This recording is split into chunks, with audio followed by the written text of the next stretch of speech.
Welcome to the BOLO podcast, where we bring you insightful discussions on all things related to Black business, leadership and current affairs. Proudly brought to you in association with Camden Council, our aim is to shed light on matters concerning London, the UK and their impact across the diaspora.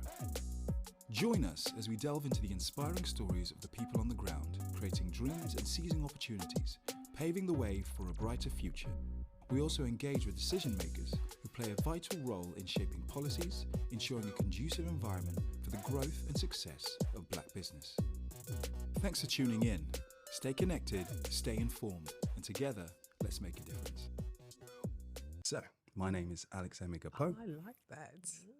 co-founder of Black Owned London, and I'll let the other co-founder introduce himself. I am Martin Wilson, co-founder of Black Owned London. I'm just happy to be here, to be honest. I'm only joking, but no. I love what we do, and as Alex has already pointed out very succinctly, we're here to affect the economic landscape, and one of the ways that we can do that is by shining a light and speaking to those who influence that. Amazing. We're going to let our guests introduce themselves and let us know what they do, their roles. Who's going first? I'll go first. Okay, my name's Jenny Stoute. So I run an actual athletics business. So we look after maybe, I think, 80 athletes around the world. I was an Olympian, and then I was also a gladiator rebel on the TV hit show. That's me. Amazing. Wow. I mean, good company, good presence. In fact, my cousin was a gladiator. Oh, really? Who's back in the day. So I can't remember what his gladiator name was, but his name is Micah. Micah? Micah Hudson is his name. Oh, right. Based in the Midlands, and he was a gladiator back in the sort of the 90s. Oh, right. Okay. Very small. Very small. Yeah. So I'm Zerritha Brown. I am the head of culture at Camden Council. And my background is culture. I'm a cultural producer, but also I've been working in local government and arts policy, arts management for about 20 odd years. I worked at the Arts Council, so I see my role also as an arts leader as well as a cultural producer as well. Oh, cool. Amazing. And I guess we've got two different sectors going on, and from a business perspective, it would be good to understand just sort of a real summarize of kind of what is your day to day, what are your roles and responsibilities within your particular business and your roles. Oh.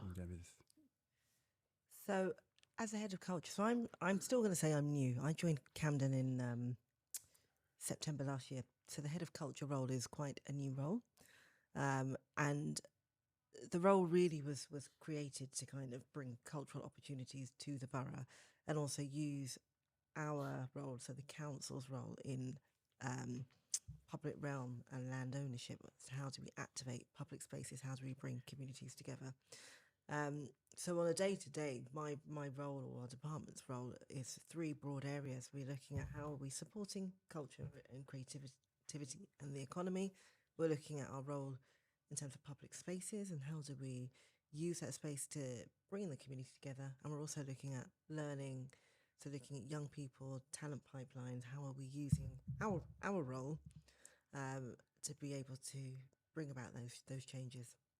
Okay. Amazing. So yeah, and so my role is probably slightly different on the other side of it, whereas that we look after quite a number of athletes, and so we actually manage them and everything that they do in terms of their races, their marketing, and also to a big degree, I'm almost like a second parent. Mm-hmm. So it's a lot of negotiations in terms of how they see themselves, what they want to achieve out of life, how to better themselves in terms of how they think. The decision-making process.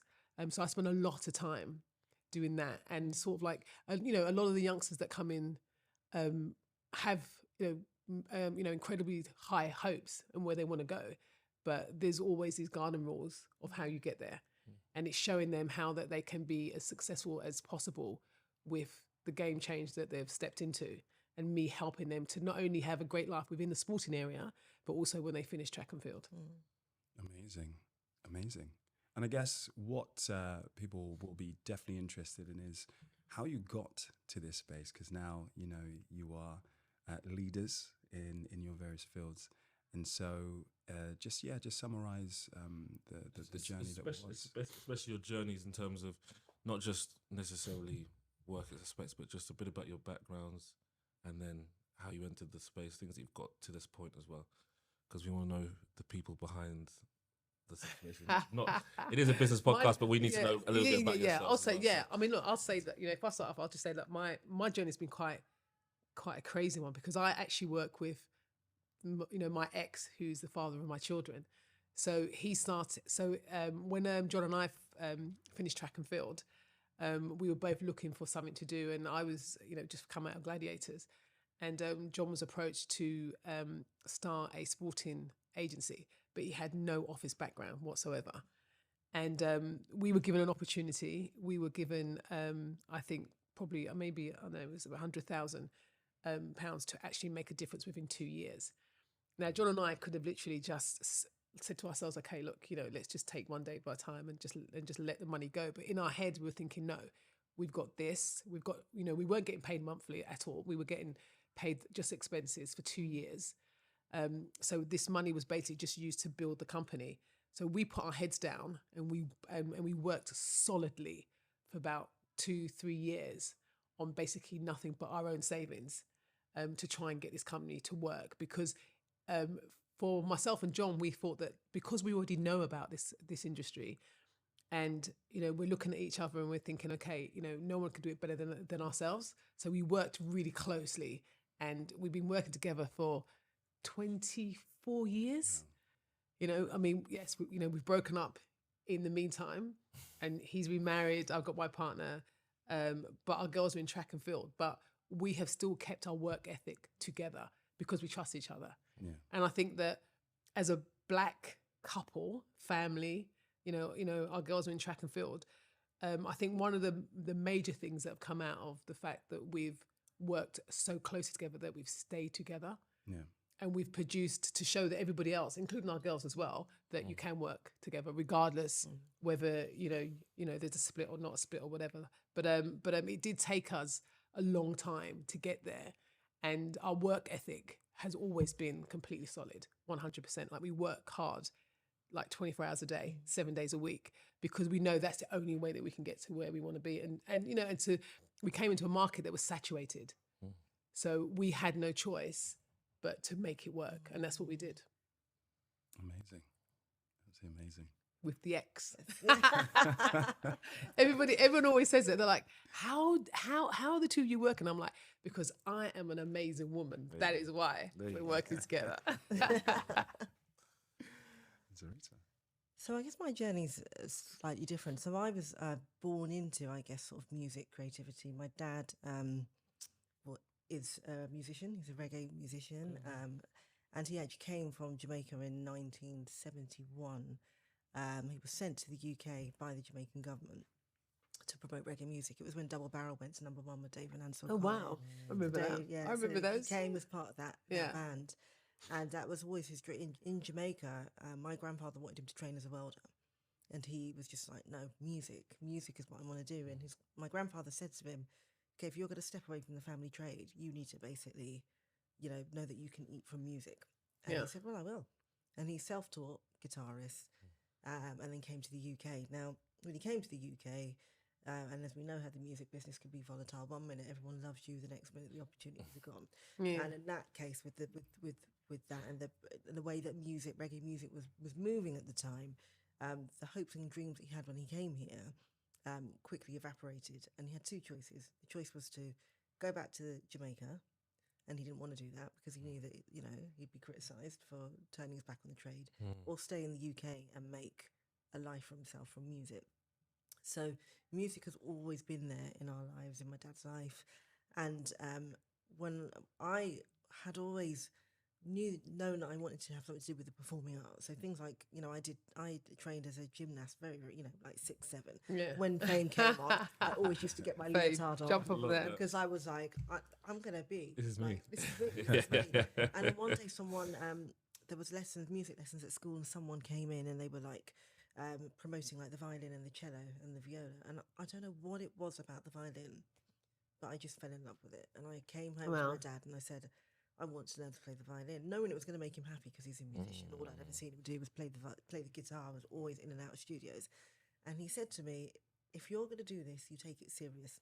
I don't want you to pick it up and drop it down. That's what my kids do, pick up things and drop them down. I want you to pick it up, and I want you, if I'm going to invest in this, you're going to do it. And I said, I will.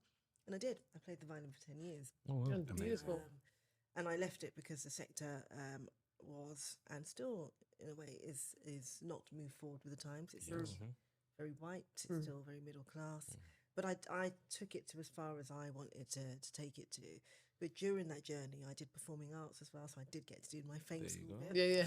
And then I went on, I trained and I did music technology because I wanted to work in sound engineering. But, bumps and twists, you kind of, you learn, you grow, you move, you decide where you want your path to be. And I got to sort of the end of university and realised that actually my passion probably wasn't in commercial and trying to make money. It was around how do I use my experience as being the only black kid in the room in classical music as an example. How do I take that and look at how I work in a community setting around access? And that's where my journey kind of went from then. Wow. Amazing. One thing that actually touched upon, and if we're going to dive straight into that, but you both seem to be very clued into development and giving back, and it's almost the last touching point that you had. Looking at, I suppose, your industry separately, what is it that you feel is kind of essential moving forward for opportunities to be given, or for more opportunities or more opportunistic pathways to open for the youth within athletics or within management of athletes, and within developing the cultures, or developing culture within a borough setting? I mean, if I talk in terms of athletics wise, I'll probably use my children as an analogy because, Alicia just got her first in her degree, and Renee, 17, who's has been signed with a Nike, and she's now running for GB. I think that one of the things that, in terms of how I have always been in myself, and I come from a single parent family, and I wasn't given everything straight away. I've just been a hard worker. Is that one of the things that I try to instill all the time is just about work ethic, and it's about judgment about who you are, and in your character.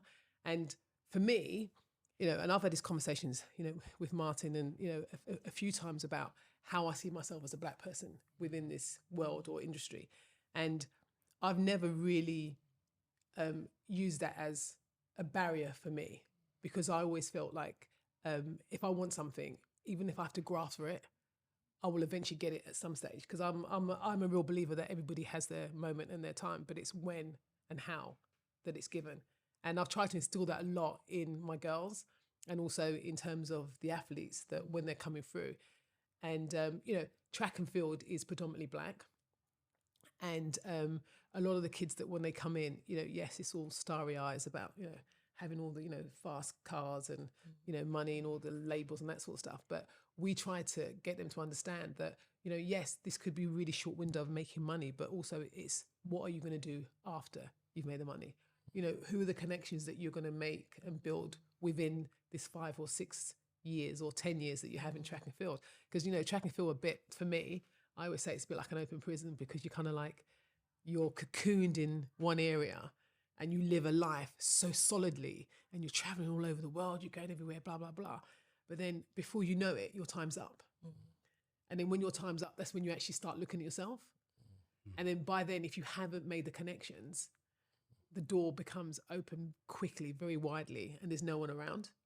So one of the things that we try to do, and we try to almost, certainly tell them every single time, especially the latter years of their life, in track and field is start opening doors, start, communicating with people, start understanding where you are. And I don't necessarily preach to them about, okay, because you're black, you've got to work even harder, you've got to push, you've got to put that.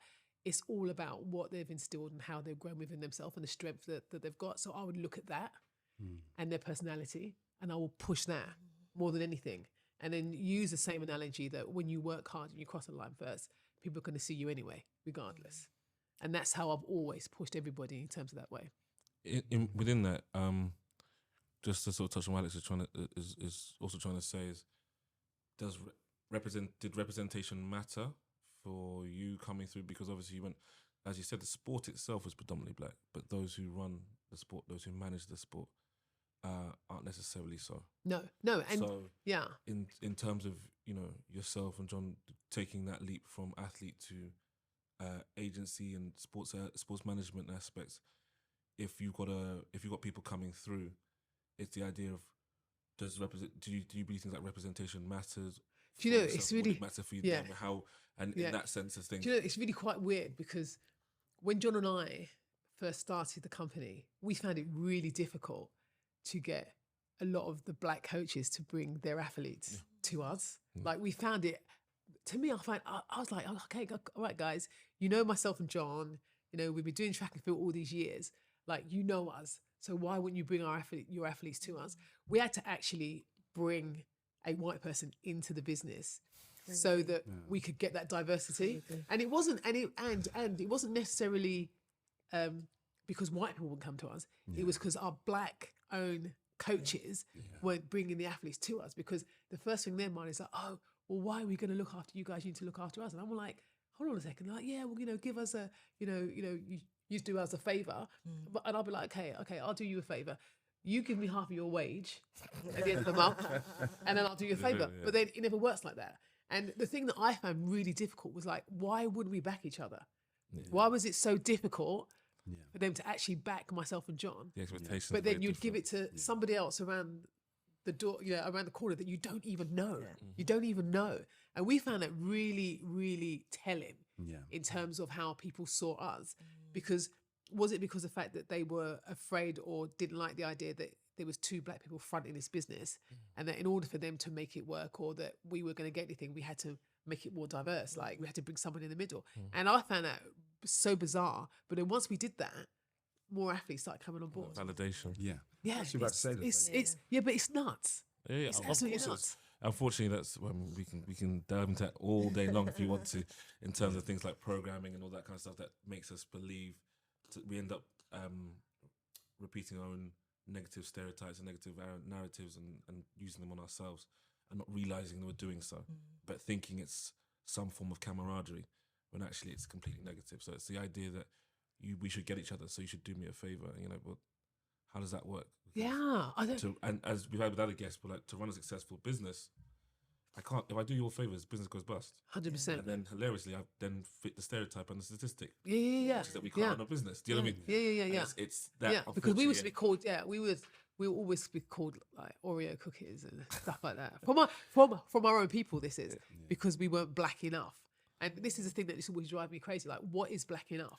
What is supposed to be black enough?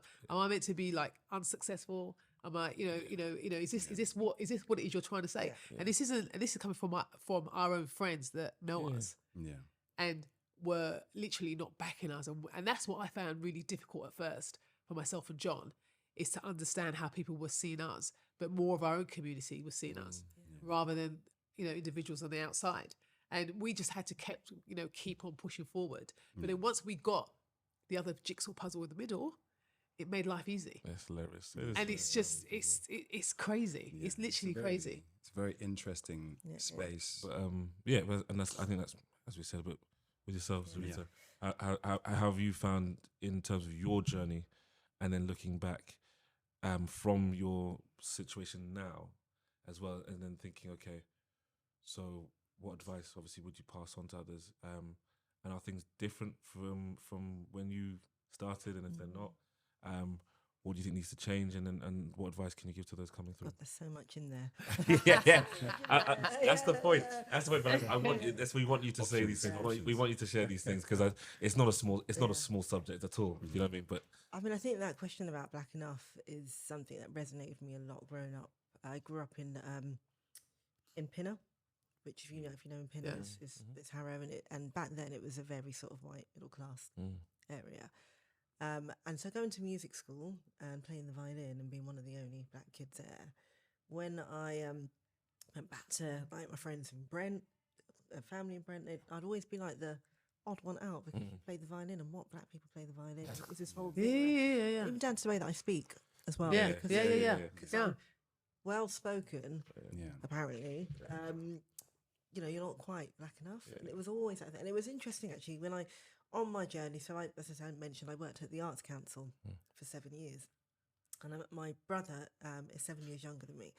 And I will never forget, like, so he was doing his thing sort of late teens, which was just, you know, hanging out with the man them, not really kind of being on a path. And me saying to him, like, what do you want to do with your life? And, you know, him having some people around him that had particular views.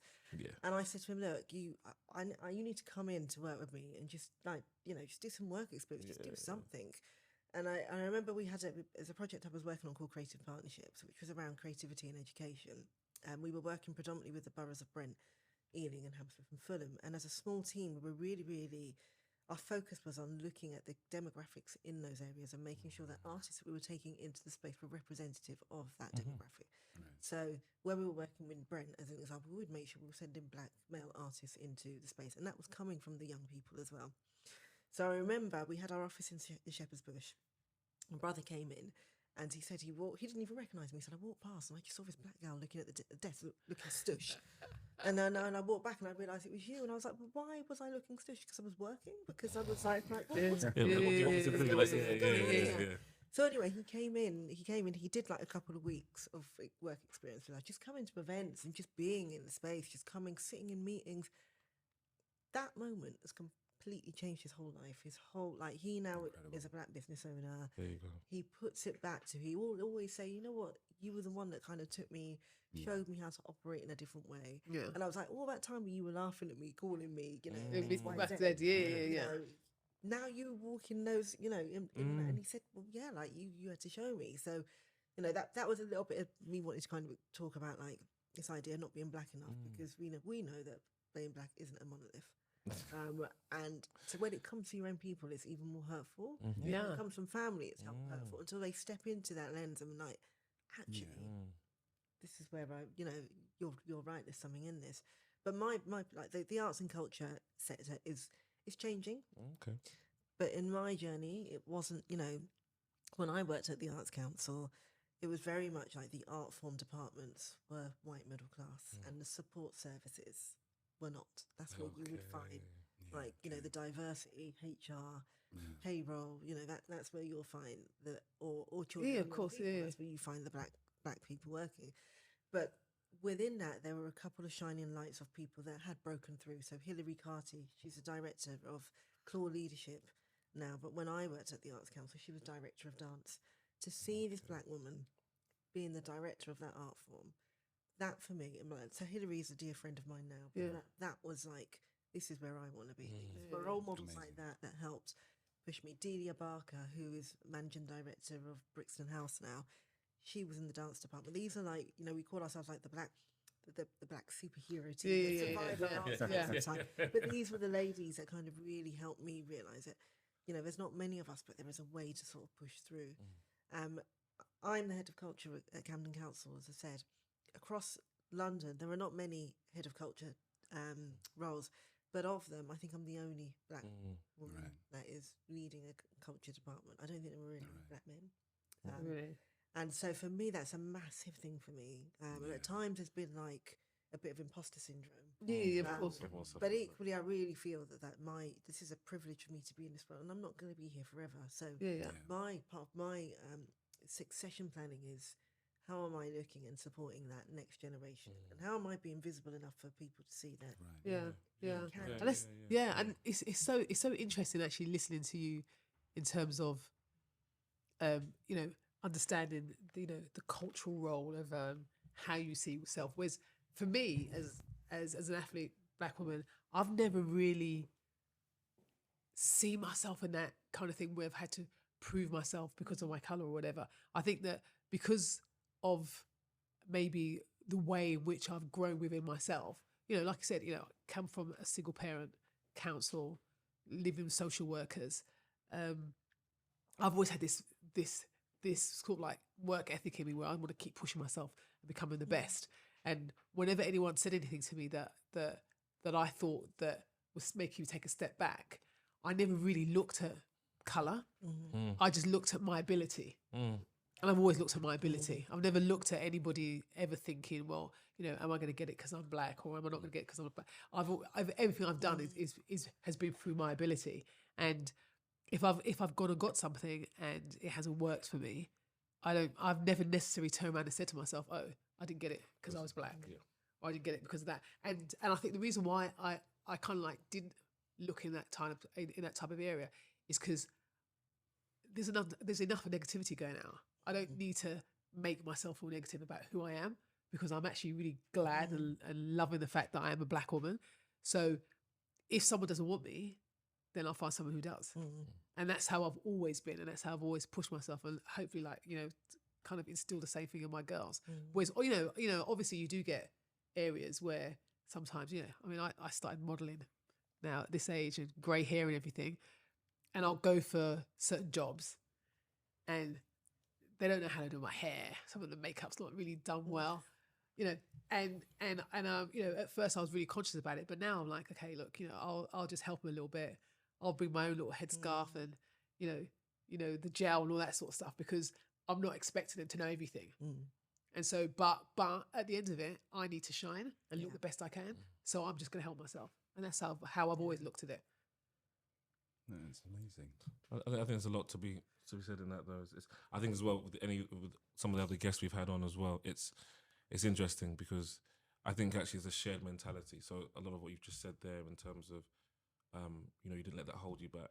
I think it's the case for all people who've pushed on in their field. It's just about how you feel about it in the time. But actually, yourself, Zerritha, both of you have, if something has been holding you back, it hasn't made you go, well, I'm going to give up, or you haven't used it as a reason not to pursue something. Yeah. I think that's something that I feel like is definitely familiar or common with everyone who's a leader in the industry, a black person in the leader in the industry. I don't want to sound harsh, but it's sort of not giving into that victimhood of it. But at the same time, you still have to acknowledge 100% things exist, which I can't, we can't sort of move away from. But the victimhood aspect is something that I think people sometimes don't like to engage with or accept or acknowledge. But I think there is an aspect of it. But then, obviously, unfortunately, when you start to talk about victimhood, there's others that jump on the bandwagon of, well, exactly. Do you know what I mean? Just work hard and you'll get everything you want. And it's a fine balance. No, of course. I think so too. The realities of some things that actually have been made very difficult, then you run the risk of not being able to educate and change the space because you just say, well, just work hard for it. And actually, it doesn't always work that. Do you know what I mean? Yeah. So, and I think that back in my day, we'd go back way back in the 70s and 80s. I think that, opportunities were a lot easier to get. If I'm perfectly honest, because, John and I didn't have a degree when we started our business. We went straight from track and field, had our O levels and A levels, but went straight into a business. But we had work, ethics, and that's the thing that got us to where we are. I don't know if you could do that now because everybody's looking for something different. But if I look at my girls, they went private school. They've got a different sector of individuals.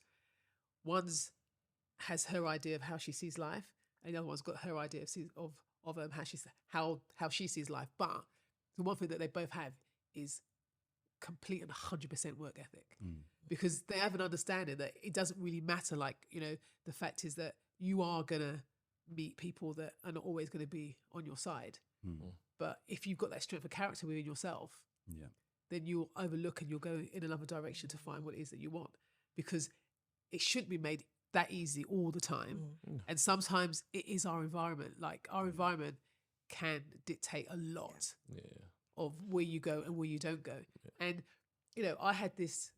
I know I was chatting to a friend of mine the other day when we was talking about what made me come from, all of my friends going out, partying, smoking weed, they were all doing their thing, blah blah blah blah blah, and it wasn't for me, but I don't know what changed my mind at 17, 18 years old to go into sports when all my friends were partying, going out and having fun. And when I've gone back to see them, it's almost like going back in time because they're still there. Yeah. They're still there. Stuck in the tent. And the thing is, it's because my family didn't have what I've got now or what my children have got now. And there wasn't social media, so I couldn't see what was going on in the world. But I had a difference of opinion about where I wanted to go. Yeah. And I had a difference of opinion of how hard I had to work to get there. And I think that's the thing that changed the difference between me and somebody else. No, 100%. And that's the bit that I feel that. But I think as well, you guys have to accept you're all trailblazers in your Yeah. industry, and that's a great thing. It all should be celebrated. Don't be embarrassed by it. But you guys are trailblazers, but then the idea is, what you want is as you said, Zerritha says, it's that visual Yes. of I've been a trailblazer. So what we don't want is a repeat of everyone trying to be a trailblazer. Yeah, in the yeah. sense of it should then become commonplace. Yes. if that makes sense. So it shouldn't have to be, I pushed through things that were unexpected and then get someone else to do exactly the same thing because then you've made no progress. Do you know what I mean? Yeah. That means they got to fight the same fight over and over and over again. Same way if you talk about your children, Renee and Alicia, the fact is their lifestyle is completely different to your own. But that's because of what you've been able to do. Yeah. So therefore, they'll be able to push on from there. So the idea is that we keep doing this so that rather than having to work from here all the way up to here, someone can start working from here and then achieve even more than the last did.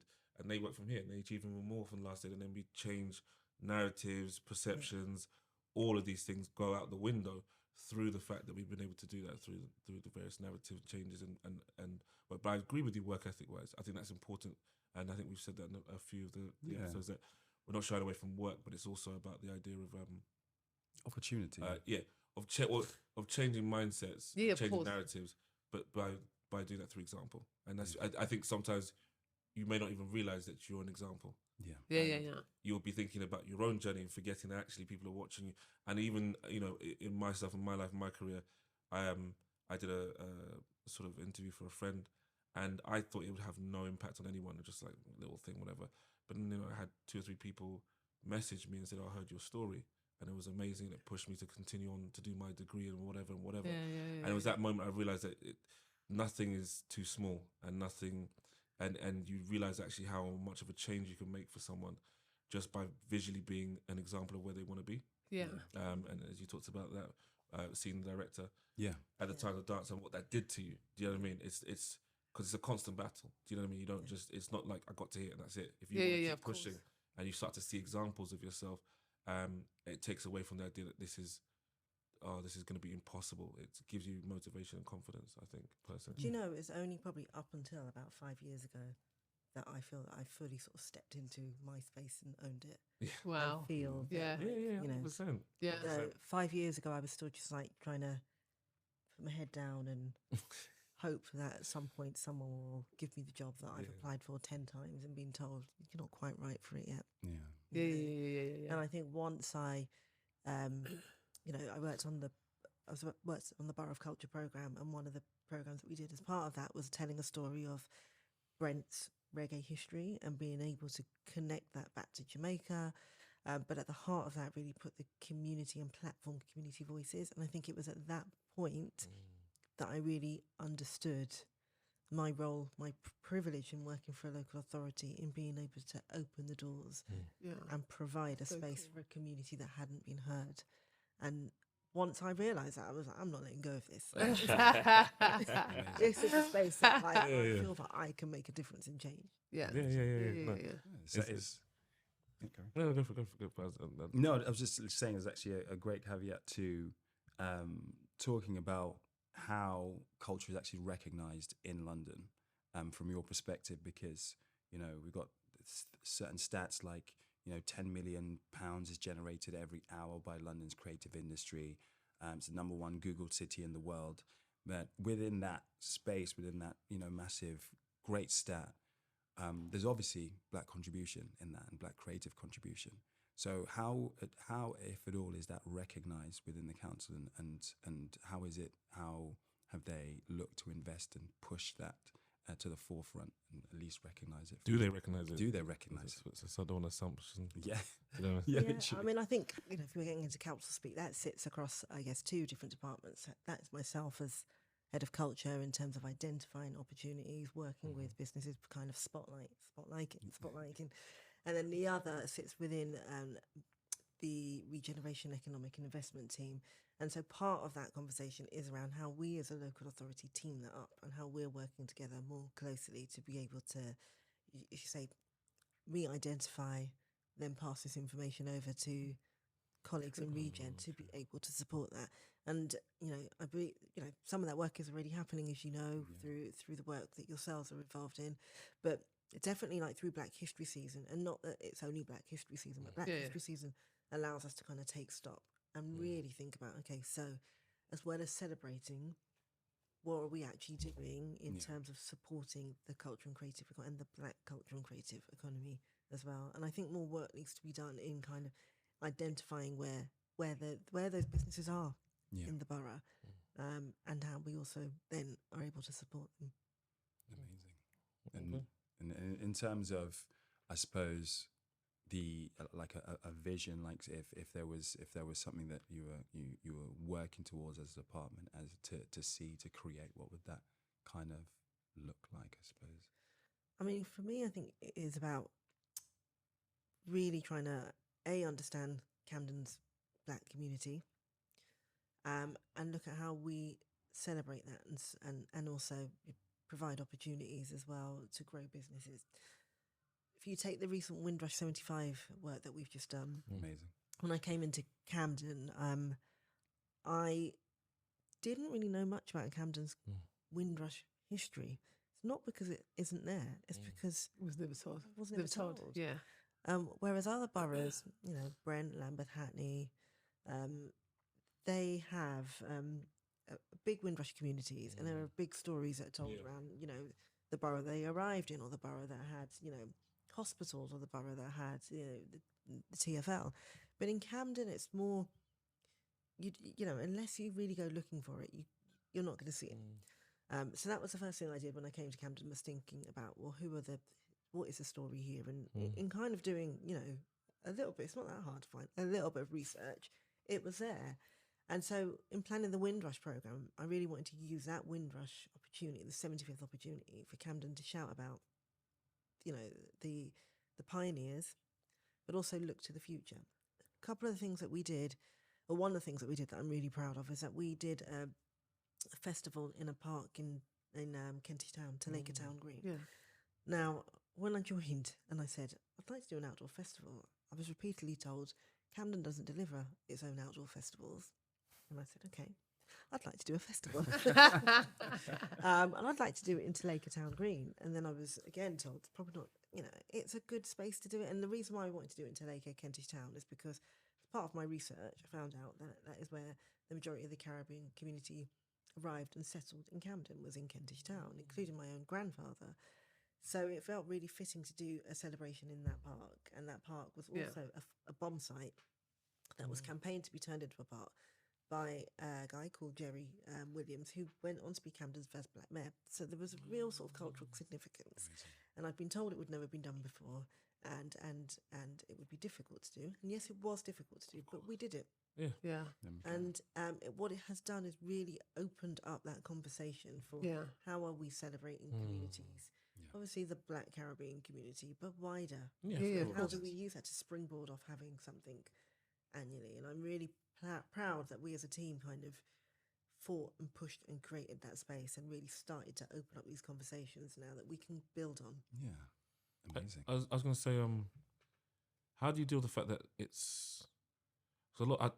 Maybe I'm wrong when I say this, but I guess a lot of the work you do is not as easily measurable as something as simple as, we spent X, we made X. Do you know what I mean? That's simple business sort of stuff.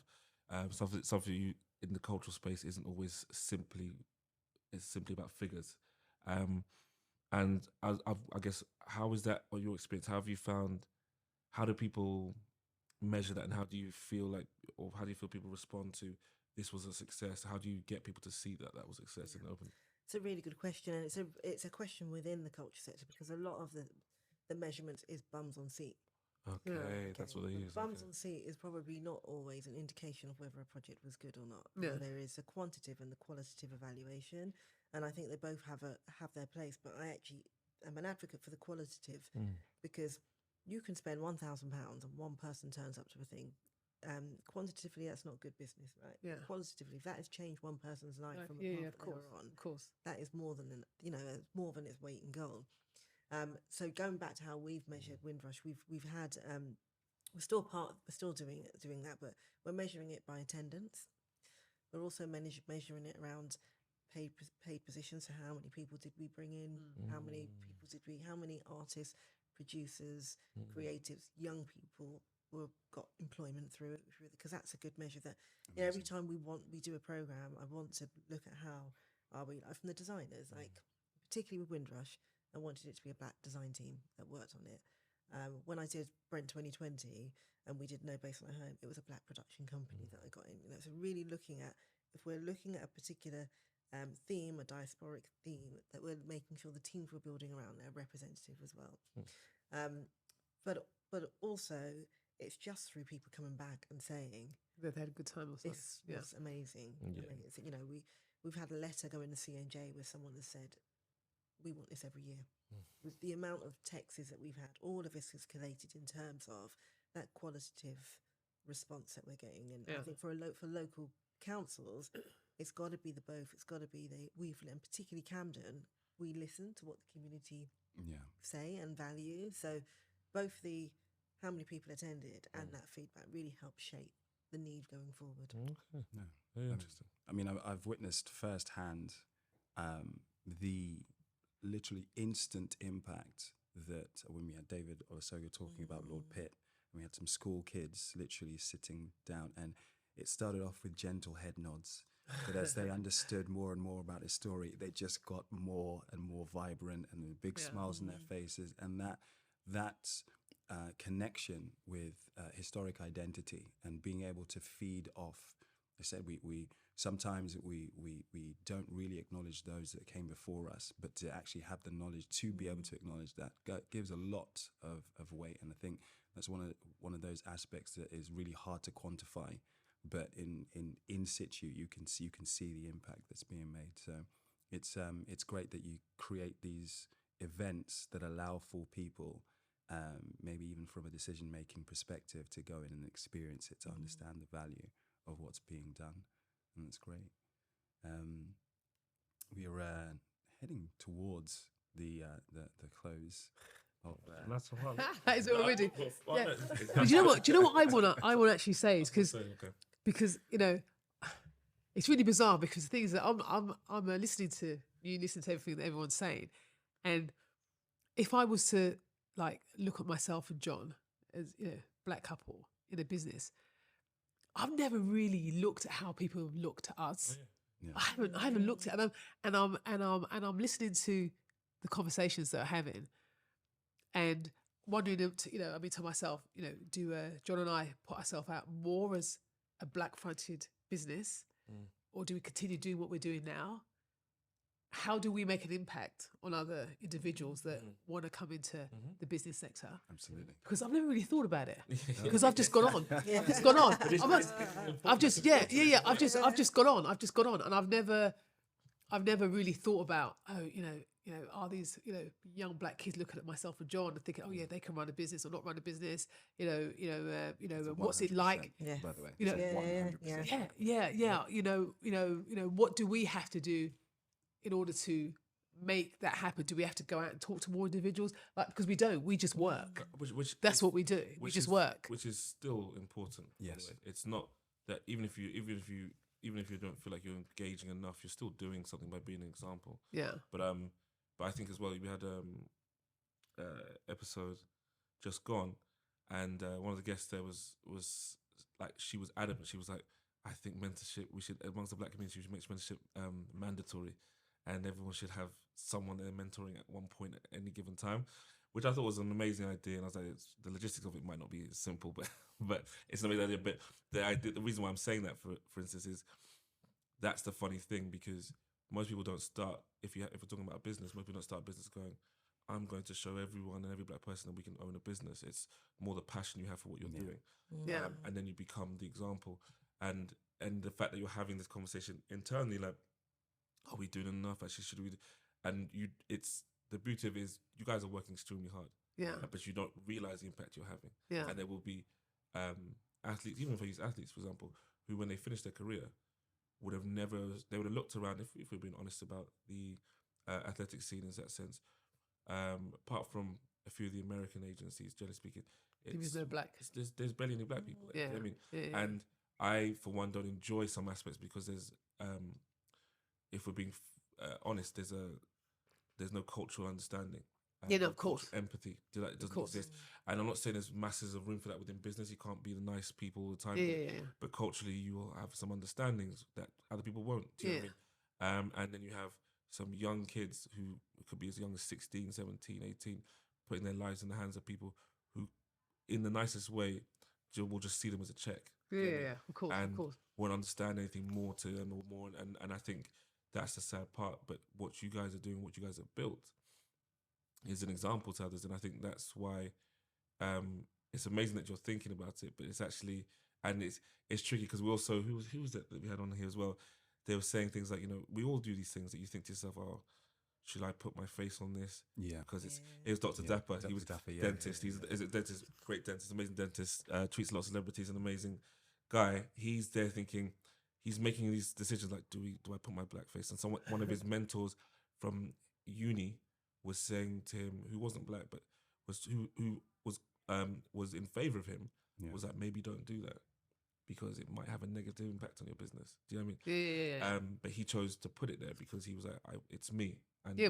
and it's like, actually, I'd rather. You can't run away from it. Can you, really? But I'd rather you come there knowing it's me, and it's my thing, as opposed to me trying to hoodwink my way through business to be like, oops, so you're here now. Do you know what I mean? It has to, and I think there's a lot for that, is in because sometimes we think about these things. We're trying to grow a successful business and we worry about the perception. Yeah. And we forget about the other side of perception, the positive side of perception. Yeah, of course. We're more and more about the negative because you're thinking, if I do this, is it going to be this? But actually, you forget how many people you influence. And I guarantee you, because you haven't had those conversations and necessarily people haven't come to get you, you guys would have inspired a load of people. Yeah. A load of people. That's why I said that even the time that some people messaged me, I really didn't think I would inspire anyone. I was like, because that wasn't in my thought process. It was just next thing, get the next thing, do the next thing, do the next thing. And then you don't realize that to someone else, you are a route, a way forward, a beacon to them, to the ideas, because everyone's journey is different. Everyone's journey is different. And someone could be working hard, have massive work ethic, but for whatever reason, due to a number of situations, they think to themselves, maybe it isn't for me. I'll just move. And they see you and they go, do you know what? I can do this. I can keep going. I have to keep going because actually it is possible. I have to take myself out of that negative mindset and the rest of it. So I love the fact that you're even thinking about it, but that's how the game goes. And like a lot of business owners that we said, not every single one of them has thought about what they're doing to bring the next people through, but actually don't realize that they're doing something that's anyway. Yeah. Do you know what I mean? But I definitely think everyone should try to do, because representation matters. Yeah, it really does. Absolutely.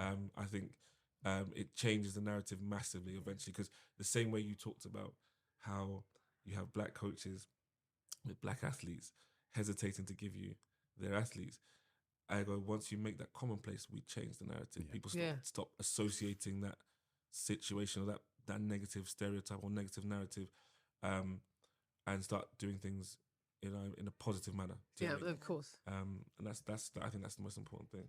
If you can't see it, then you can't believe it. Yeah. I think that's the role that and the power that we underestimate so much. My children's school, the deputy head teacher was a black lady who's just retired, and I went up to her retirement do, and I just said thank you for being visible, and thank you for being there. Like, it's amazing. You've been amazing. And she said to me, actually, I think she hadn't really maybe stopped thought about it. Yeah. Now that she's leaving, she now realises, black parents are coming up to her going, thank you. a shared empathy. I think Martin pointed out in terms of the understanding. It's an innate understanding because we share such similar experiences in this journey that is outside, well, diaspora in that sense, and it just becomes something that is intrinsically powerful just to see someone that looks like you in other spaces in Africa and in the Caribbean, things that are just absolutely natural for individuals to see people in leadership positions. Every position can be, because it is over there, but over here, such a very specific experience that we have where identity is always in question, and that's where you end up having this what you mentioned it before. What's imposter syndrome? Yeah, exactly that, because it's not the norm. Yeah, and I think that's from a mentorship perspective. I guess that something that your department is kind of like looking at in terms of trying to help businesses, or is there or even from a cultural perspective, are there initiatives that help for mentorship, help guide businesses into mentorship, to enable mentorship? I think so. From a cultural perspective, in terms of businesses, our practice will be working more with artists, designers, etc., etc. So we've set up an artist network, and as part of that artist network is trying to gather people together, so we know who's in the borough. But we also reach out to them as well. We look to put on like quarterly meetups as well. We are also looking at the work that we do around young people as well, and looking at how we are supporting them on their journey, and that could be how we connect them in with the wider cultural sector as well. Something really lovely happened though last week. A couple of weeks ago, we've been doing some roundtables with the culture sector around like just basically the state of the sector, the economy, the world, and kind of trying to do a bit of visioning of what we want the culture sector to look like going forward for Camden. And as part of the last session, we had some young people, year 12s, that came for work experience.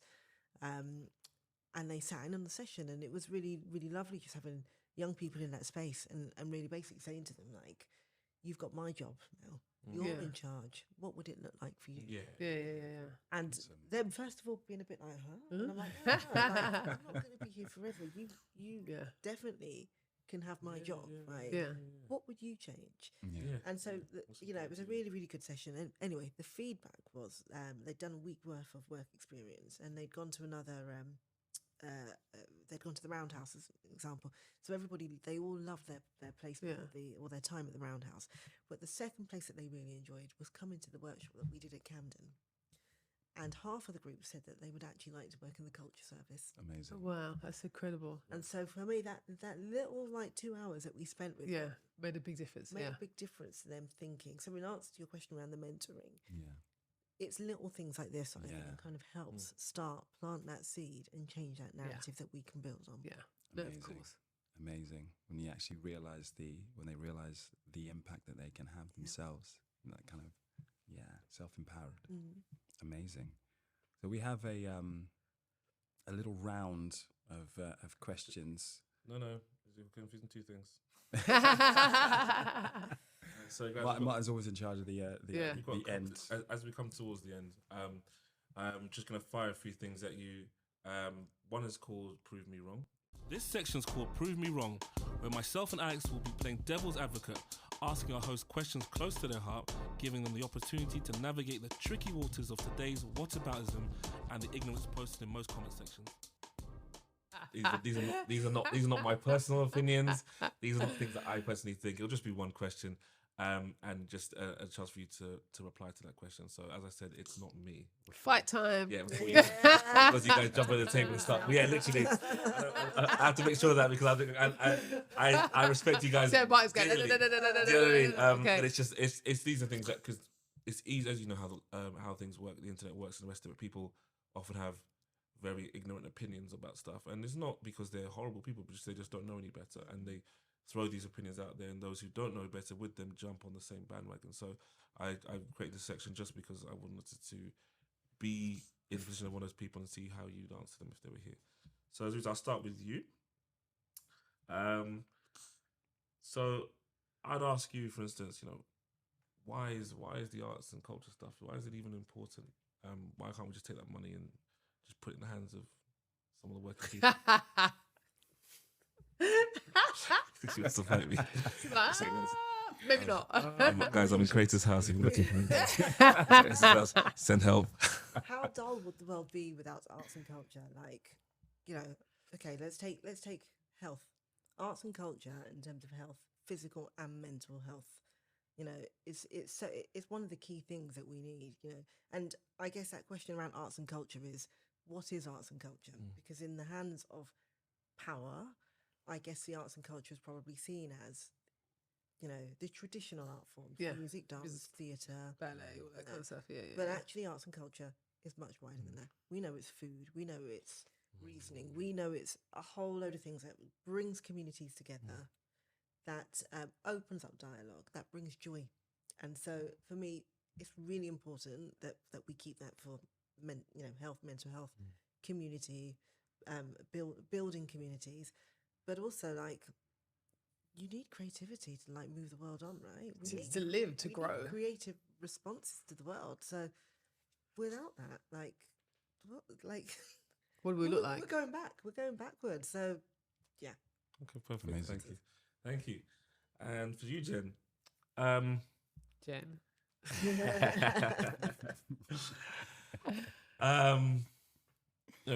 I would say, black people in general have done pretty well in sport. It's worked out pretty well for them. And I think they should probably be pretty happy with that. And I don't know why there's any need to probably diversify. Why would you want your kids to go beyond that? Why can't they just follow in your footsteps exactly? And other children should just be happy with their lot. Why did you think it was necessary to even go into management? Couldn't you just be happy with the career you had, given the fact that, you're doing better than most black people? But then, wouldn't that be like I would be dead then under 6 foot? I I wouldn't be working. I mean, the thing is, it's so easy. It's so easy to say to everybody, just stand still. Just grab your gold, your pot of gold and sit there and look at it. But eventually it runs dry. And I just think that as individuals, as human beings, everybody's got to grow. And you have to keep on growing. And you can change yourself every single time in your life. I'm a great advocate to my girls. Always said to them and always say, you don't have to be a certain age to stop. You can keep on reinventing yourself regardless. So it doesn't matter how much money you've got. The first stage of the money that an athlete has should set them up for the next trimester in life. And then when they get to that stage, then look for something else. And I've always said to my girls, I went into management, did the whole gladiator thing, blah, blah, blah. Then decided that, okay, got grey hair now. I'm going to go to modelling. And at first I didn't think I could, but I did. And I've done a lot more. And now, great old age of 58, I actually want to keep doing more, and I want to see how great I can be. So I would say to anyone that life is about recreating yourself over and over and over again.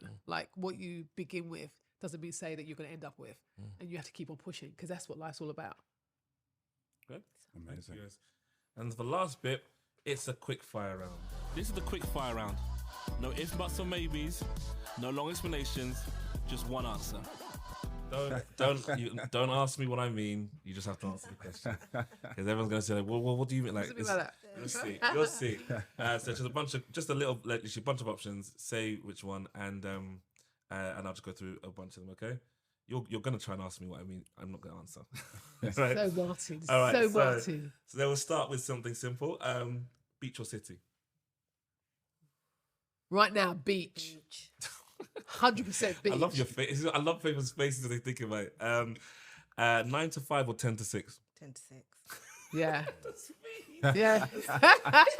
I'll go 9 to 5. I didn't even finish 6. I'm an early bird. I'll go 9 to 5. Get it over done with. That's incredible. Yeah, he's 11 to 7. Absolutely done. Jollof rice or rice and peas? Rice and peas. Neither. I'm carbohydrate. I have to digest that, baby. You're going to have to have one of them. Really? Yes, you're going to have to have one of them. Rice and peas, a Belgian woman. There you Here go. we go. Okay. There you go. Nuclear power or fossil fuels? Fossil fuels. Interesting. Okay. Quality or quantity? All quality. Okay. Youth or experience? Experience. Okay. Don't say to my young girl though. You need experience. Academia or apprenticeship? Ooh. Oh, Oh. I mean, it depends. Apprenticeship, I would go. Yeah. I would. Apprenticeship. Okay. It's a route that I went down. Yeah, me too. Sustainability or low cost? Sustainability. We're so Pri- we're such pri- women, aren't we? Pri- Don't I think? private or public?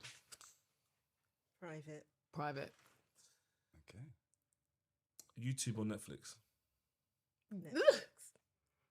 Choose Netflix. one. Netflix. There you go. Okay. Neither. Brick and mortar or online? Brick or water. Brick and mortar? Brick and mortar. Brick and mortar. Okay. Okay. And the last one is city or countryside? City. Huh? Well, no. Don't you say what you're gonna say. It doesn't matter what anyone else says. Say what you're gonna say. Back yourself on that one. Yeah. No, I'll go city. And the only reason why I said that, because I was thinking countryside, because I want to sleep right now. But city, because I love the hustle and bustle. Yeah. Okay, perfect. And that's it. Amazing. Thank you, guys. We like. Amazing. I'm actually really impressed with this, you know. And you know, it's so like, I mean, I live in my own little bubble of work. Like, I'm just doing my thing, but never really get into like black understanding of like businesses, what goes on, and how people are. Because when you're in your bubble of just creating, Yeah. you just go with the flow, and you never have that time to sit and talk, or to individual, because you just take it as a your everyday conversation.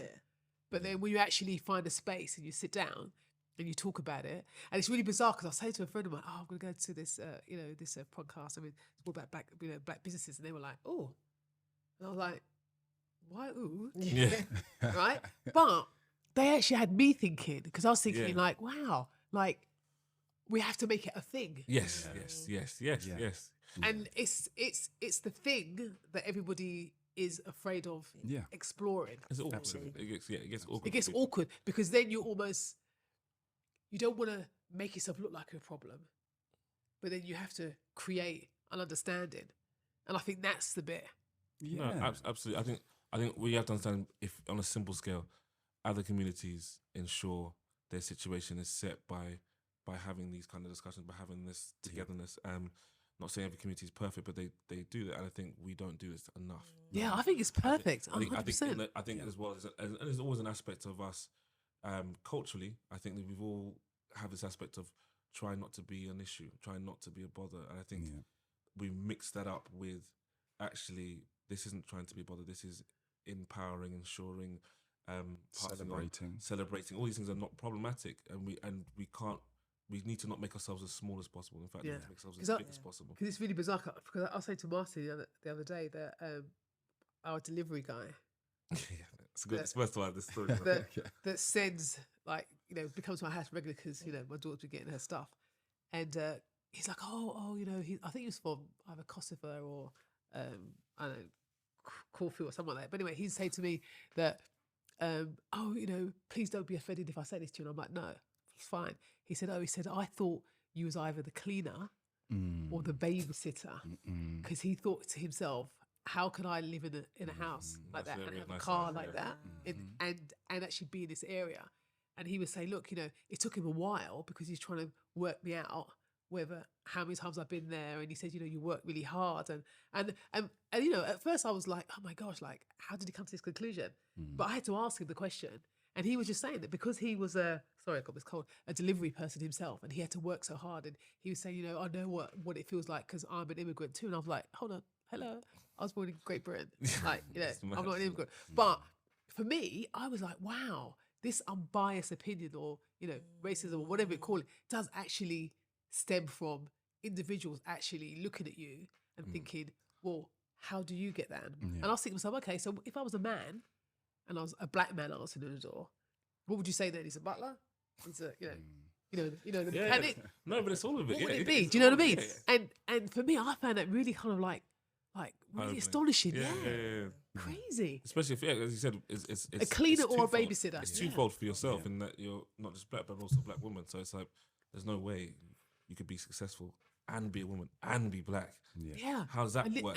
And living in that environment. Yeah, it's like, it doesn't make sense, because I'm working hard. So how can you possibly be doing better than I could, given your disadvantages, and you're like, Yes. because that's what it comes down to. Yeah, That's what it seems. yeah. It's like Yeah. somehow Yeah. being those two things, you shouldn't be able to be in this position, like, unless it's through luck or something else. It's not. Yeah. So yeah, And unfortunately, there's no acknowledgement there is a black middle class. We're just, Well, that's- you know, well, that's- you know, yes, we're yes. just It's Yes. astonishing. because of our parents, Yeah. Yeah, because of yeah. immigration, Yeah. you know, Yeah. that we are, and you know, I was sort of brought up with the whole good immigrant Mm. mentality. Yeah. Just fit in, put your head down, just Yes. get on, work Yeah. hard, work 5 times as hard, all of that Yes. stuff. Yeah. And so it's a generational thing, but I think it's really interesting with some of the new communities. Mm. They see that there is a, okay, well, you're an immigrant as well, but you've managed to rise up the ranks. Yes. Yeah, yeah, yeah, Yes, yeah, yes, yeah, yes, yeah, yes, yeah, yes, yeah, yes. yeah, The yeah. intersectionality that Yeah. exists with Yeah. that. But yeah, that's definitely. I think there's just a lot of blending outside where it's very, very obvious with us, clearly. And the whole narrative around it is what it is. It's the whole point where we have these discussions, the whole point we celebrate and share. And it's been an incredible journey so far to have even guests reflect on their own greatness and their own achievements and understand, as you reflect on these great achievements and your journeys, the impact that these stories will have on the wider community. So with that, I'd like to honestly thank you so much for sharing your time. Thank you for being here and giving. Thank you guys for doing such an Thank you, amazing guys. job as well. Thank you Very, so very much. so. It's an honor and a privilege to have heavy hitters like yourself Yes. down here, because we know every minute you guys have is very valuable. Yes. And I'm sure. So I know that for a fact. So thank you so much for We coming. appreciate Thank it. you. Really Thank appreciate you. it. Thank you. That's been another episode of the BOLO Business Podcast brought to you by Camden. And we're signing out. Thank you. Cool. Thank you for joining us for this episode of the BOLO Business Podcast. Remember, the journey doesn't end here. We encourage you to carry these conversations forward, share your thoughts with us on social media, and most importantly, apply the insights gained today in your own spheres of influence.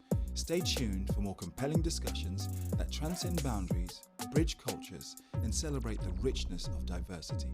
Please subscribe, share, and until next time, this is the BOLO Business Podcast.